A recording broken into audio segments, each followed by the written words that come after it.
The sound of the phone ringing at 3 in the morning still echoes in my ears, even 6 months later. It was the kind of ring that you know brings bad news before you even answer. When I heard the doctor's trembling voice on the other end, my world collapsed in a way I never imagined possible.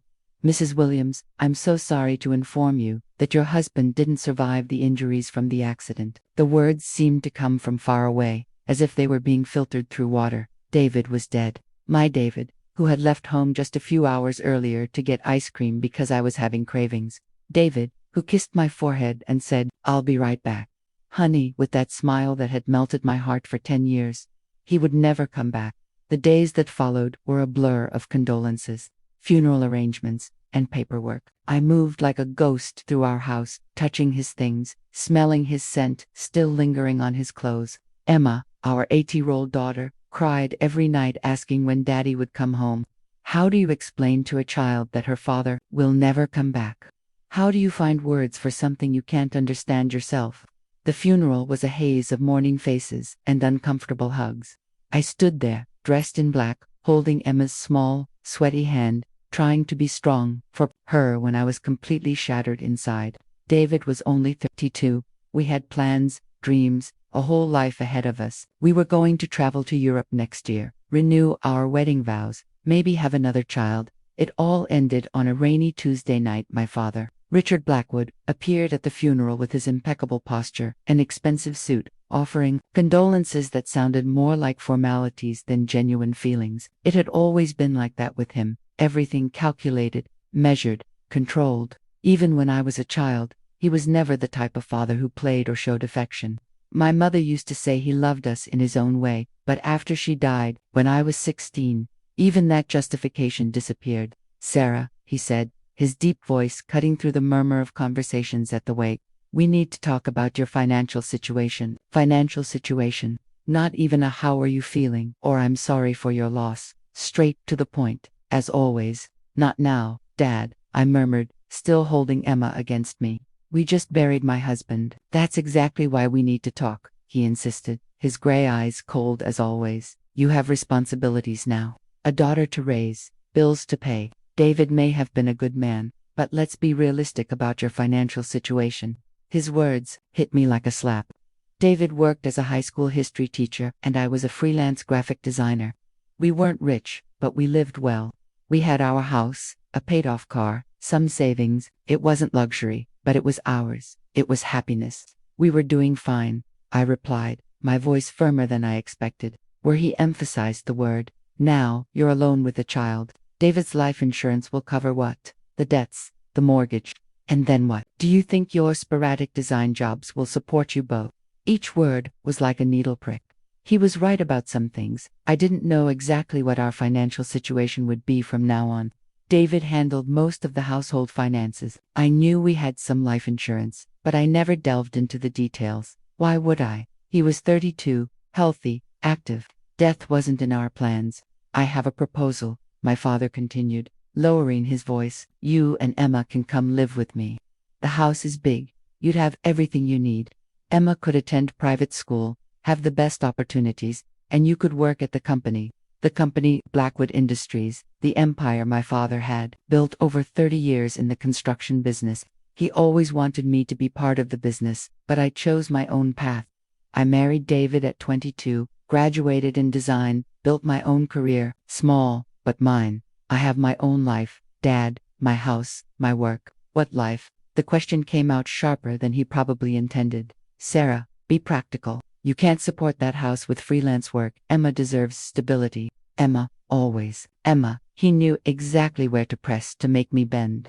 I looked at my daughter, who was being consoled by my sister-in-law, and felt the weight of responsibility fall on me like an avalanche. He was right about one thing. Emma deserved stability, but was uprooting our entire life the answer? "I need time to think," I said finally. "Of course," he agreed, but his eyes already gleamed with a satisfaction that made me uncomfortable. "But don't take too long. Bills don't wait." That night, after everyone had gone and Emma finally fell asleep in my lap on the living room couch, I stared at the walls of our house. Every corner held a memory.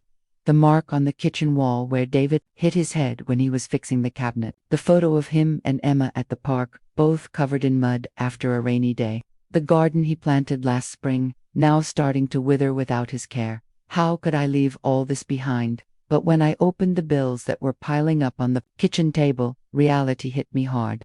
The house mortgage, credit cards, electricity, water, internet bills.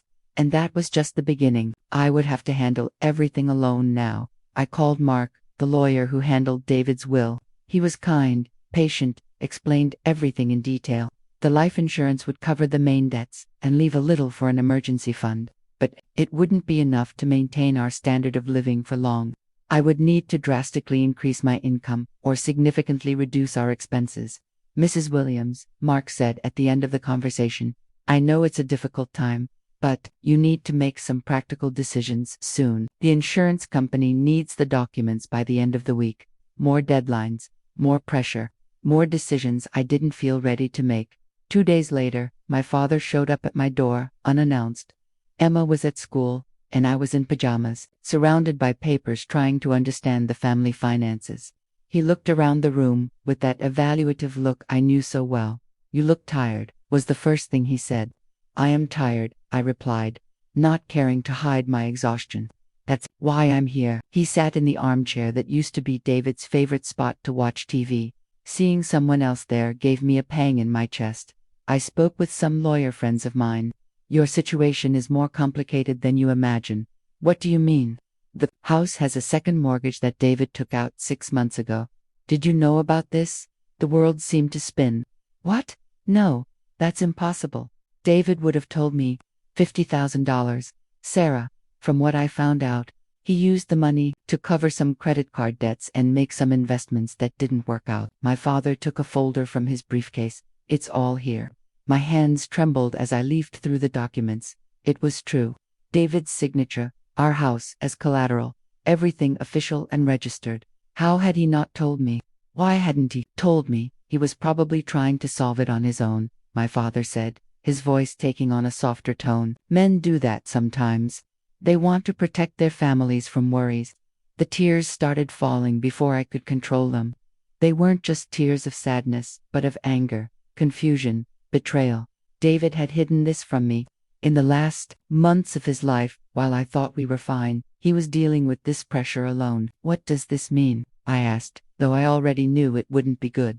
It means the life insurance will barely cover the debts, and you'll still have to deal with this second mortgage. He paused, letting the information sink in. Unless you sell the house. Sell the house. Our house. The place where Emma took her first steps, where we celebrated birthdays, where David and I danced in the kitchen on our last night together. There's another option, my father continued. My offer still stands. You come live with me, I take care of the house debts, and you work at the company. Fixed salary, benefits, stability for Emma. And in return, you become part of the family again. Emma grows up with opportunities you could never give her alone, and you stop being stubborn and accept help when you need it. The way he said family again bothered me, as if I had stopped being part of the family when I married David, as if my life with my husband had been just a temporary detour.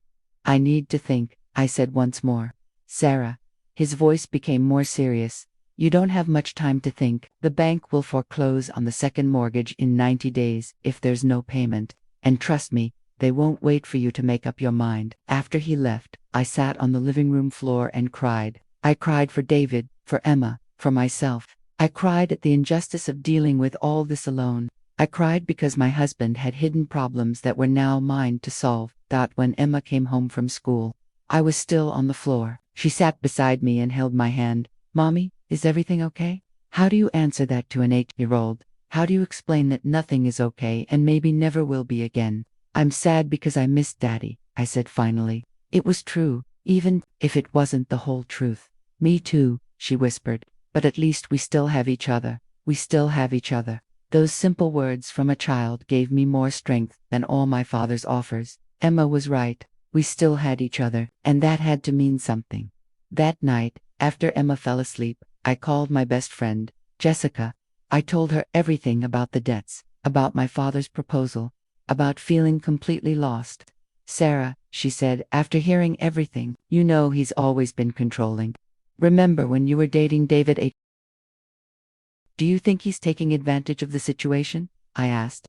I think your father sees an opportunity to have you back under his control, Jessica replied without hesitation. Look, I'm not going to lie. Your financial situation is complicated, but there are other options besides becoming dependent on him again. Like what? You could sell the house and buy something smaller, or rent. Your design work has potential. You just never focused on it completely because you didn't need to. Now you do. She was right. I had always treated my design work as something secondary, nice extra income. But I was good at what I did. I had satisfied clients, a solid portfolio. Maybe it was time to take it more seriously. What if I can't do it? What if it's not enough? What if it is? Jessica countered. Sarah, you're not the same 20-year-old girl who let herself be intimidated by your father. You built a life, raised a family, survived the worst thing that could happen. You're stronger than you think. After the call, I stayed awake all night thinking. Jessica was right about one thing.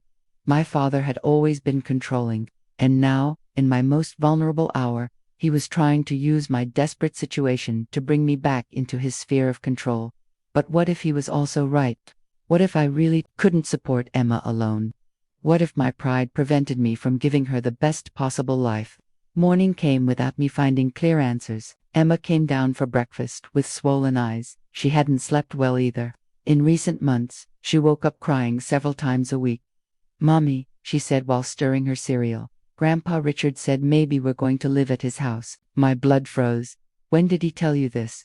Yesterday, when he left. He said his house is bigger, and I'd have my own bathroom. Emma looked at me with those big, sad eyes that were identical to David's. But I don't want to leave here. Here has Daddy's things. And there it was. Emma, at 8 years old, had hit the nail on the head. My father was trying to win her over, make the move seem attractive. But she, in her innocence, understood something he didn't understand, that some things are more important than private bathrooms and bigger houses. We're still deciding, sweetheart, I said, trying to sound more confident than I felt. Can we stay here? Please. How do you break the heart of a child who has already been through so much? How do you explain that sometimes we don't have a choice? We'll try, I promised. And in that moment, I decided I would do everything in my power to keep that promise. I spent the entire day on the phone. I called old clients, looked for new opportunities, signed up on freelancer platforms. If I was going to do this alone, I was going to do it right. I also scheduled a meeting with an independent financial advisor, someone who wasn't a friend of my father's. By the end of the day, I was exhausted but more hopeful. There were possibilities. It would be difficult. It would be an immense challenge, but there was a path that didn't involve completely surrendering to my father's control. When the phone rang at 8 at night, I was expecting it to be Jessica calling to find out how the day had gone. Instead, it was my father. Sarah, I hope you used the day to think clearly, he said without preamble. I did, Dad, and I think I can do this alone. There was silence on the other end of the line. When he spoke again, his voice had a tone I hadn't heard in years, cold, calculating. Sarah, you've always been stubborn, but this time, your stubbornness could hurt Emma. What do you mean? I spoke with some contacts at the bank today. The second mortgage situation is worse than I told you yesterday. David used fraudulent documents to get the loan. The world stopped. What are you saying? I'm saying your late husband committed bank fraud, and now you're responsible for the consequences. Bank fraud. David, my honest, upright David, who never even cheated on a school test. That's impossible, I whispered. The documents are here with me. I can come over tomorrow to show you. His voice took on an almost paternal tone. Sarah, I know it's hard to accept, but David wasn't who you thought he was, and now you need to protect Emma from the consequences of his mistakes. I hung up the phone without answering. My hands were shaking so much I could barely hold the device. David wouldn't do this. Not my David. But doubts began to grow in my mind like weeds. He had hidden the second mortgage. What else could he have hidden? What if my father was right? What if David had really done something illegal? What would that mean for me and Emma? That night, I dreamed of David. He was in the kitchen, making coffee like he did every morning, and when I asked about the debts, about the fraud, he simply disappeared. I woke up with wet cheeks from tears, and with the terrible certainty that my life had become much more complicated than I had imagined. The second part of my story was just beginning. My father arrived the next morning with a brown leather folder and an expression I had learned to fear in childhood. It was the same face he made when he discovered I had broken some rule or disappointed his expectations. Cold, disapproving, superior. "Sarah, sit down," he said, placing the folder on the kitchen table, as if he were a judge presenting evidence. "What I'm going to show you will be hard to accept. Emma was at school, thank God.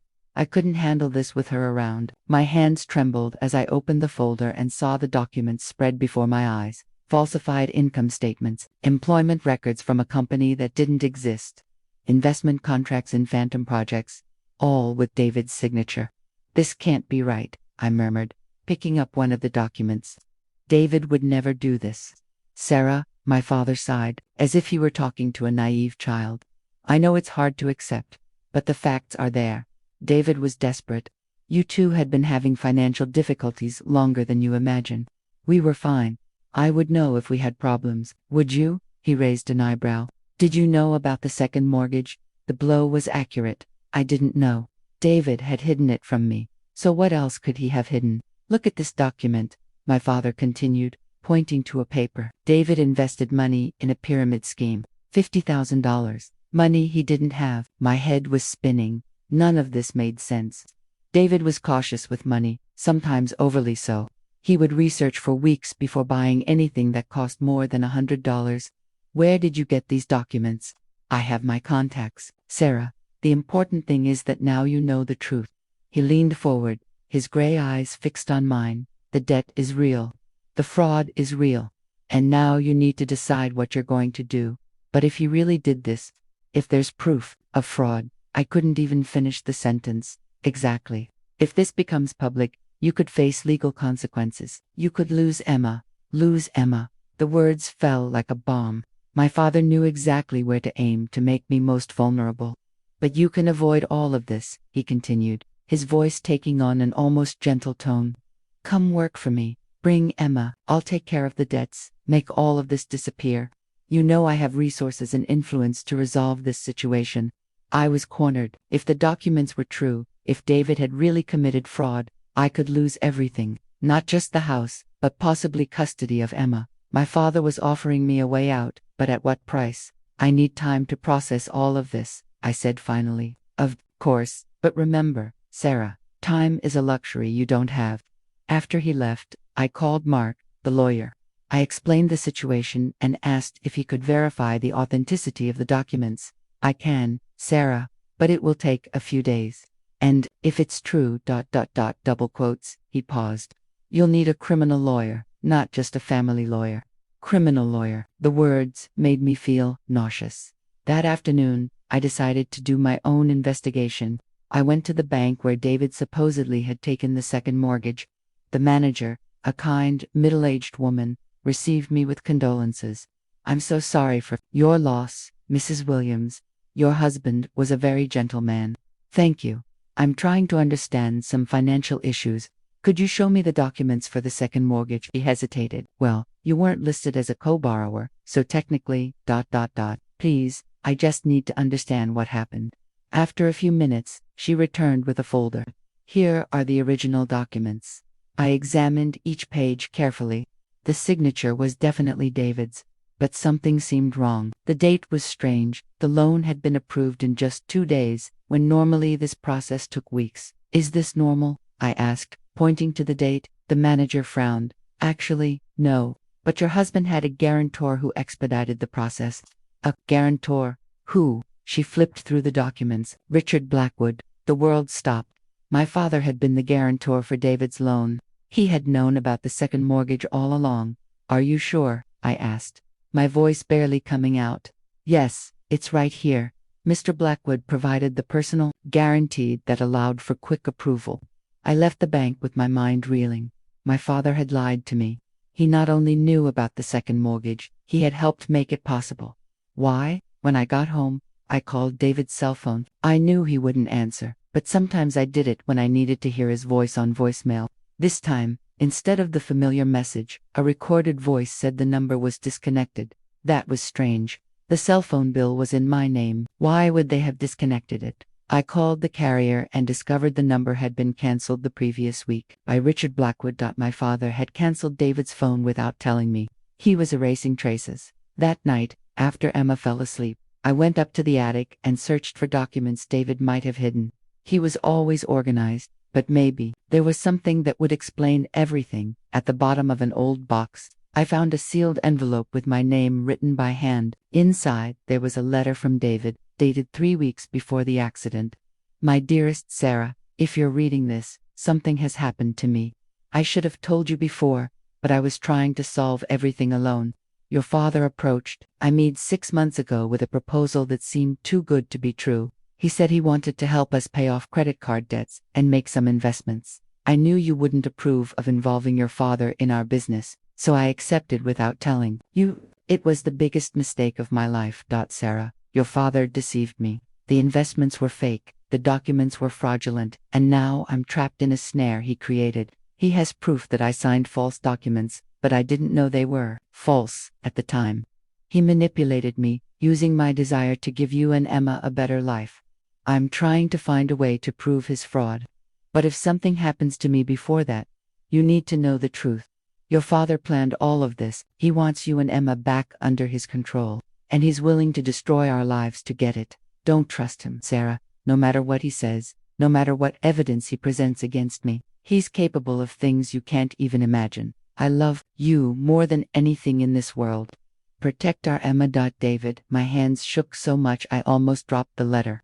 David knew. He had discovered my father's plan and was trying to protect me. My father had orchestrated everything: the second mortgage, the fraudulent documents, the desperate financial situation, all to force me to come back to him. But why would he do this? Why would someone destroy their own daughter's life this way? The answer came like a flash of childhood memories. My father had always been controlling, but after my mother died, it intensified. He became obsessive about maintaining control over me, protecting me from the outside world, or at least that's how he justified it.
The relief of knowing David was innocent lasted exactly 24 hours. That's when the real nightmare began. It started with a knock on my door. At 7 in the morning, two men in suits stood on my doorstep, badges gleaming in the early sunlight.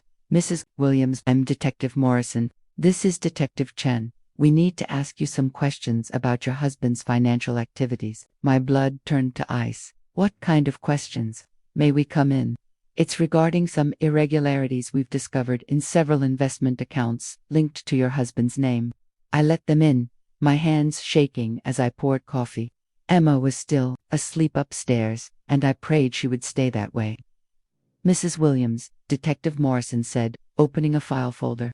We've received information that your husband may have been involved in several fraudulent investment schemes. We have bank records showing transfers of significant amounts of money from accounts in his name. That's impossible, I said, though my voice sounded weak even to myself.